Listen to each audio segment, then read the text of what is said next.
Hello, sorry if I'm a bit shaky. I'm holding the camera, I'm sure you can tell, and I'm a bit tired and not the most steady of hand, only because I've just done a few night shifts, a few 12-hour night shifts. I've had about 4 or 5 hours sleep, but today I need to turn it around because in the next 3 days, on Thursday, I'm on the early shift, so I have to get up early, so turning it around from nights to days can be challenging, and it means I have to get out of bed earlier than I want. But you're not here for that. I thought I'd come to you from my kitchen because I now have my lovely blue microwave, and as you can see I have pink kitchen cupboards, blue bits and pieces, and some other kind of ice cream colour bits and pieces around. So I love my kitchen. I've also got I had a new floor quite recently, so I thought I'd just show you my kitchen for a change of scene. Scent of the day today, unfortunately I've worn off the label, or the printing is like a print straight on the glass with this one, and I've worn it off.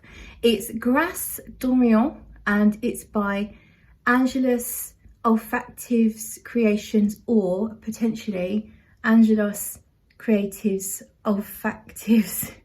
I always get it round the wrong way, so I do apologise. I will link the details in the description if you are interested in this line of fragrances. There is no website at the moment, so you would have to get in touch with Angelos. He's called Angelos Balamis and he's Greek, and you might know him from his YouTube channel, My Perfume Vlog. He's also on Instagram. He does perfume reviews and he has his own line of fragrances. His fragrances are very much vintage style, or most of them quite vintage in style. And this one I would say in particular, a very vintage style. Lots of iris, which I love. I'm already wearing it, just sprayed it around here. I might even still have some wet patches. Who likes the wet patch? No one does. But it's drying off, so I've just sprayed it. When you first spray Grasse d'Orient, it's quite choky, and I think there's some kind of sharp spice elements to it. Now I know I'm pretty sure there's carnation, but I think there's also clove, and so it's a warm kind of spice, but when you first spray it's a little sharp. So I would say do not judge this perfume on the first 5 minutes, because it is a touch sharp and it's not going to be for everyone's palate. And it definitely does have a very vintage feel, very much like you've picked up a perfume bottle from your grandmother's dresser, and it's completely unrecognizable, but like a bottle from maybe the 50s, something like that. So this fragrance has natural iris in it. Iris, as we know, is a very, very expensive ingredient. And it also has natural vanilla in here. And again, a very expensive ingredient. This fragrance is a floral, a spicy, powdery. The flowers off the top of my head, I think there's Ylang. I could be wrong. I will list the notes now. I'll put the notes on the screen for you, and we'll go a little bit more in depth into how this one wears. So when I first spray it, I don't really detect the iris or the vanilla. Let's change position. Who likes changing positions every now and then? Hands up. Comment below. Let's change positions because my hand's getting a bit ooh. Let's sit down here. So it's not the best light. I'll tell you what, do you want to, let's see Sweetie.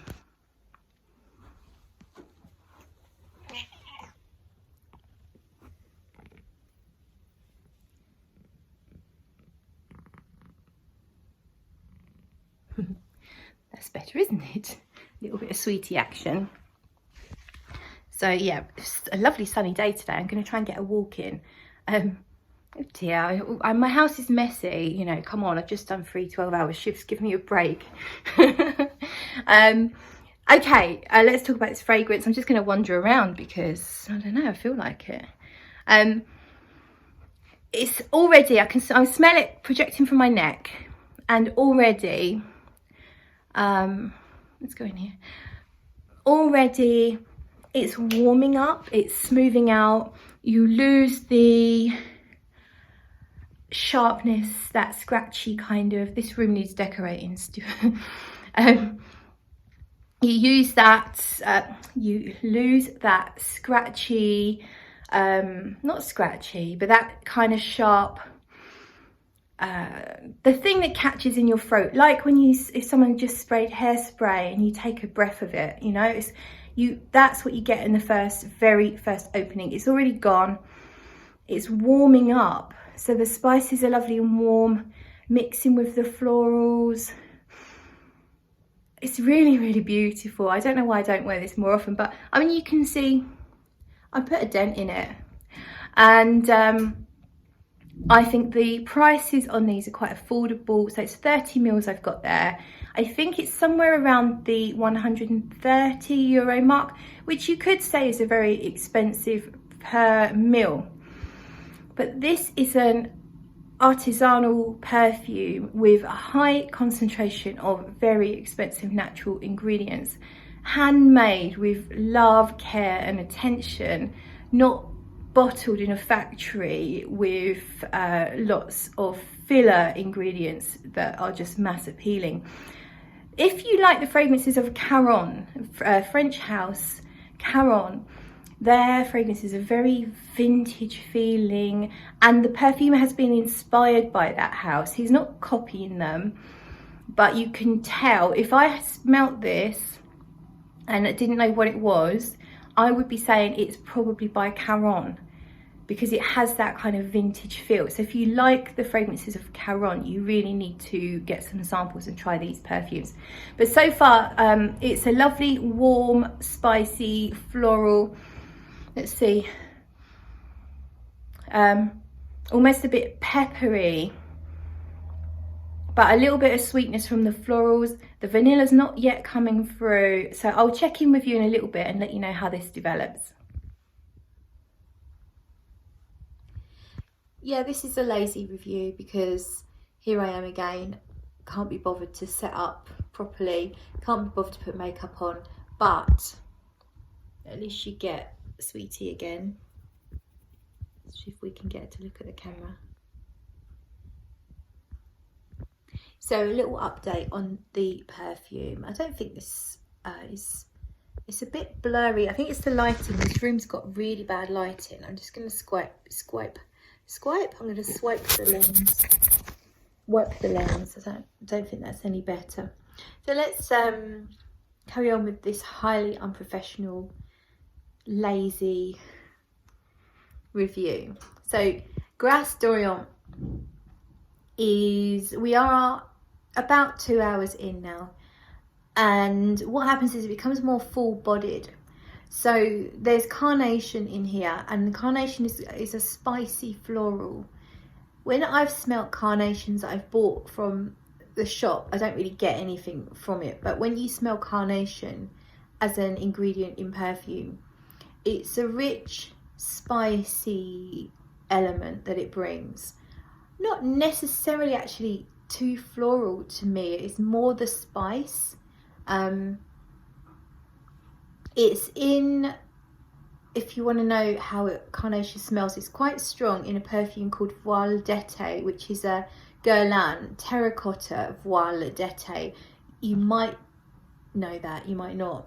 It's another sort of vintage style scent, but I can't think of anything modern or that widely available at the moment that's got a decent amount in it that you can pick it out. But carnation, for me, in this fragrance is quite an important note. So if you know whether you like it or not, bear it in mind. If you don't like carnation, then you probably want to stay away. Clove, again, it seems to be decent amount. It's not clove heavy, but I think it blends with the carnation. It just gives this warm, deep spiciness. So the fragrance develops on your skin. It totally loses that sharpness that I mentioned at the beginning. It loses that fairly quickly, and it warms up. It really warms up. So it's spicy to start with, but it's almost like the spiciness gets more full-bodied. Like the spiciness to start with is maybe a thin layer of spice, and then it becomes like almost like a 3D experience of warm spiciness. It just gets multi-layered insulating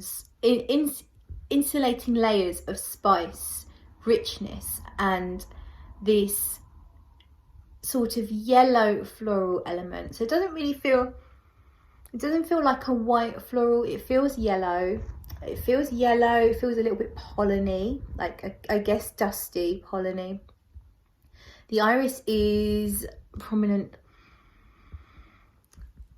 to a degree. Like you can pick it up, but it's not overdosed, but there's a decent amount of iris, and it gives it quite a nice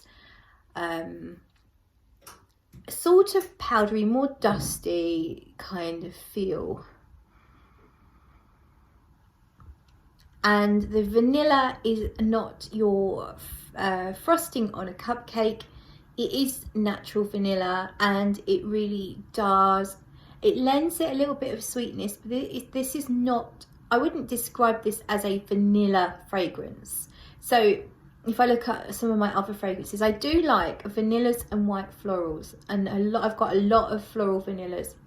Tiger being one of them. Tiger from Francesca Bianchi. I'd say the vanilla is a lot more noticeable than in Grasse d'Orient. So for me, I'd say you got spice, that much floral, and then down here is your iris and your vanilla kind of combined. Very vintage, but for me very pretty, very wearable. I don't feel like it's too mature, or obviously I'm an old lady now anyway, so I can wear old lady fragrances, but I don't feel like it's too mature, too vintage, too weird for people. But if you like fragrances with heavy doses of sugar, caramel, you might find this is simply not sweet enough for you. And if you don't like spice, then again, I would say stay away. It's nothing weird, it's nothing unpleasant like cumin, for example. Cumin is the spice that smells a bit like body odor and a bit like curry. Don't panic, it's not that. That is not in here. I don't know if there's any cinnamon in here, but to me it is more of a clovey type spice, very hot and warm spice. So that's kind of it. The fragrance lasts very well on my skin, anywhere between 8 and 12 hours depending on how much I spray. Projection is good, not beast mode, but not just staying close to your skin. I just breathe in and I can smell it without having to move. You know, sometimes you have to shift around a bit to get the sillage, but I don't have to do that because it does project, but it's, you know, it's projecting sort of so far. It's not, if I stood near someone following social distancing rules, they're not going to smell me until I move. They're going to need my sillage to be able to smell it. But I like the fact that I can smell it all the time I'm wearing it. I'm getting little whiffs and I love that. So I'm going to leave it there. That's my review of Grasse d'Orient, and I do hope you'll check out the fragrances from Angelos Creations because they are exceptional. Thanks so much for watching. I'll see you in another video.